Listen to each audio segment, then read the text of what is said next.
हरे कृष्णा, राधे राधे भक्तों, आप सभी का स्वागत है आपके अपने चैनल पर संदीप भक्ति ज्ञान गंगा में। भक्तों, आज की इस वीडियो में हम जानने वाले हैं बहुला चौथ की बहुत ही सरल पूजा विधि।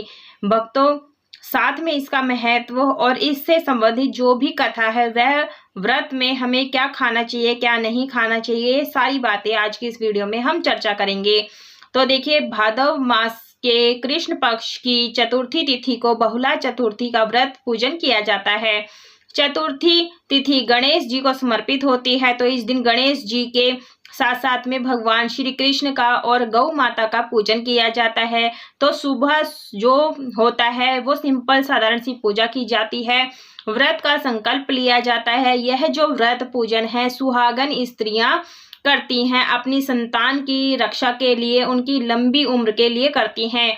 शाम के समय इस प्रकार से चौकी लगा करके पूजन किया जाता है। तो देखिए, चौकी पर आप पीला या लाल वस्त्र बिछा लें। और देखिए भक्तों, आज के दिन श्री कृष्ण भगवान का पूजन किया जाता है। यदि आपके पास श्री कृष्ण की फोटो या मूर्ति नहीं है, लड्डू गोपाल जी की सेवा करते हैं, तो आप उनका भी पूजन कर सकते हैं। तो विशेष जो है शुभ से किया जाता है। तो यहाँ पर देखिए, हम गाय के कच्चे दूध से स्नान करा रहे हैं। आप पंचामृत से भी अभिषेक करा सकते हैं। ओम नमो भगवते वासुदेवाय नमो नमः मंत्र का जाप जरूर से करें। सुदोधक स्नान करा देंगे जल मिश्रित जल से। तो देखिए भक्तों, द्वापर युग में भगवान श्री हरि विष्णु ने कृष्ण का अवतार लेकर के ब्रज में अनेकों लीलाएं की और अन्य देवी देवता भी ग्वाले बन करके उनके साथ में हो लिए। और इसी प्रकार से कामधेनु जो थी, जो गौ शिरोमणि थी, वह भी बहुला गाय बन करके नंद बाबा जी के घर में रहने लगी। और भगवान श्री कृष्ण को बहुला गाय से बहुत ज्यादा प्रेम था। वह भी पूरे तन मन भाव से श्री कृष्ण भगवान को प्रेम करती थी। तो देखिए, अंग पोषण कर दिया है, इत्र की सेवा दी है, अब हम पोशाक पहना देंगे। तो देखिए, इस प्रकार से हमें यह पूजन करना है। तो यह पूजन कर सकते हैं। और यदि गौ माता की फोटो नहीं है तो आप आज के दिन गौ माता की मूर्ति घर में आप ला सकते हैं, तस्वीर भी ला सकते हैं, बहुत ही शुभ रहता है। तो देखिए भक्तों, जो ये गौ माता है बहुत ही कहते हैं अच्छी मानी जाती हैं। इसमें 33 कोटि देवी देवता विराजमान रहते हैं। और देखिए भक्तों, जो श्री कृष्ण जी हैं वो गौ माता से बहुत ही प्यार प्रेम करते हैं। तो बहुला चतुर्थी व्रत में गौ पूजन को बहुत ही ज्यादा महत्व दिया गया है। और बहुला चौथ की पौराणिक मान्यता के अनुसार इस दिन माताएं कुम्हारों द्वारा मिट्टी से भगवान शिव पार्वती, कार्तिकेय, श्री गणेश तथा गाय की प्रतिमा बनाकर मंत्र उच्चारण के साथ विधि विधान से इसे स्थापित करके पूजा अर्चना करने पर अपनी मनोवांछित फल की प्राप्ति करती हैं। इस दिन श्री कृष्ण भगवान का भी पूजन किया जाता है। तो देखिए, हमने पीला फूलों का आसन दिया है और गणपति जी को विराजमान कर दिया है। बहुला चतुर्थी चौथ तिथि को भगवान श्री कृष्ण ने गौ पूजा के दिन रूप में मान्यता प्रदान की है। तो देखिए, हमने यहाँ पर जो है गौ माता की मूर्ति इस प्रकार से फूलों का आसन देकर के विराजमान कर लिया है। तो देखिए भक्तों, हमने यहाँ धूप दीप की स्थापना भी कर ली है। फूल और अक्षत लेकर के सभी देवी देवताओं का आवाहन करेंगे, प्रार्थना करेंगे कि आप हमारी चौकी पर आएं, अपनी पूजा करने का सौभाग्य हमें प्रदान कर दें। ऐसी प्रार्थना करते हुए अक्षत पुष्प छोड़ देंगे। भक्तों, इस दिन चाय, कॉफी या दूध नहीं पीना चाहिए, क्योंकि इस दिन गौ माता का पूजन का होने से दूध युक्त पेय पदार्थों को खाने पीने से पाप लगता है, ऐसी मान्यता है।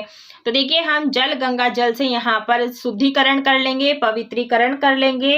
भक्तों, जो व्यक्ति चतुर्थी को दिन भर व्रत रखकर शाम के समय भगवान श्री कृष्ण, शिव परिवार तथा गाय बछड़े की पूजा करता है, उसे अपार धन, सभी तरह के ऐश्वर्य तथा संतान की चाहत रखने वाले को संतान सुख की प्राप्ति होती है। तो देखिए, इत्र लगा करके वस्त्र रूपी कलावा सभी को समर्पित कर देंगे। सबसे पहले हम गणपति जी का पूजन करेंगे इस प्रकार से। तो यहाँ पर ओम गण गणपते नमो नमः मंत्र का भी जाप करिए। और लड्डू गोपाल जी को भी हम यहाँ पर चंदन रोली से टीका करेंगे। बहुला व्रत माताओं द्वारा अपने पुत्र की लंबी आयु की कामना के लिए रखा जाता है। तो देखिए इसके पीछे गौ माता इतना ज्यादा प्रेम करती थी कि बहुला कृष्ण भगवान को कि उनको जब भी भूख लगती थी भगवान श्री कृष्ण को तो बहुला गाय के थनों से दूध की धारा बहने लग जाती थी। और यह जो व्रत है वैसे स्त्रियां निर्जला निराहार रहकर करती हैं, तो इसमें सुबह सुबह सरगी भी खा सकते हैं। अगर आप निर्जलीय व्रत नहीं कर पा रहे हैं, बाकी आपके स्वास्थ्य के अनुसार है, जैसा भी आप संकल्प लेते हैं सुबह के समय वैसा ही आप व्रत करें। उसके बाद में देखिए हम यहाँ पर सभी को फूल अर्पित कर देंगे। भक्तों, गौ माता को भी हम इस प्रकार से चारा अर्पित करेंगे, पुष्प अर्पित करेंगे। भक्तों, आज के दिन आप चाहे तो मसूर की जो दाल नहीं खानी चाहिए और गौ माता को गौशाला में जाकर के हरा चारा, चने की दाल, गुड़ रोटी, घी रोटी खिलानी चाहिए। भगवान गणपति जी को हम लड्डू का भोग लगा देंगे, फल का भोग लगा देंगे इस प्रकार से। और लड्डू गोपाल जी को, कृष्ण भगवान जी को हम जल का भोग लगाएंगे, उसमें तुलसी पत्र जरूर से डाल दें। जो लोग व्रत रखते हैं उन्हें जो कि ये जो प्रसाद है अगले दिन के लिए बचा करके रखना है अपने लिए। बाकी जो भोग प्रसाद है ये परिवार सहित ग्रहण कर सकते हैं। मिठाई का भोग लगा देंगे। तो देखिए भक्तों, आप यहाँ पर जो है ऋतु फल जो भी हो आपके पास ऋतु फल हो आप उसका भोग लगाएं। तो देखिए पूरे विधि विधान से हमें यह पूजा करनी चाहिए। गौ माता की सेवा जरूर से आज के दिन करनी चाहिए। अगर आप बाहर नहीं जा सकते हैं तो इस तरीके से मूर्ति की भी आप पूजा कर सकते हैं। उसके बाद में हम यहाँ पर धूप दीप दिखा देंगे गौ माता को। तो इस तरह से जय माँ गौ माता की धूप दीप दिखाएंगे, इसे आरती नहीं कहेंगे। हाथ में अक्षत पुष्प लेकर के बहुला चौथ की व्रत कथा या कहानी को पढ़ेंगे। कथा की वीडियो मैंने अलग कर दी है, आप वहां जाकर के भी इस कथा सुन सकते हैं, उसका लिंक मैं आपको डिस्क्रिप्शन में डाल दूंगी। तो इस तरह से हमें यह कथा सुनिए। कथा सुनने के बाद में क्षमा प्रार्थना जरूर से मांग लें। तो देखिए अपनी संतान के अच्छे स्वास्थ्य के लिए, उन्नत जीवन के लिए, उनकी रक्षा के लिए इस प्रकार से हमें प्रार्थना करनी चाहिए। जो ये हमने जल का लोटा भर के रखा है इसे चंद्रमा को अर्घ्य देना है, उसके बाद ही व्रत खोला जाता है। अंत में हम करेंगे कपूर से आरती। तो देखिए भक्तों, आरती आप ओम नमो भगवते वासुदेवाय नमो नमः मंत्र का जाप कर सकते हैं। भक्तों, अधिकतर महिलाएं निर्जल निराहार रह करके शाम को ही व्रत को खोलती हैं चंद्रमा को अर्घ्य देने के बाद में। बाकी आपके स्वास्थ्य के ऊपर है, जैसा भी आपका स्वास्थ्य साथ दे आप वैसा इस व्रत पूजन को कर सकते हैं। आप दिन में फलाहार भी ले सकते हैं और यहाँ आरती को हम शीतल कर देंगे, ठंडा कर देंगे इस प्रकार से।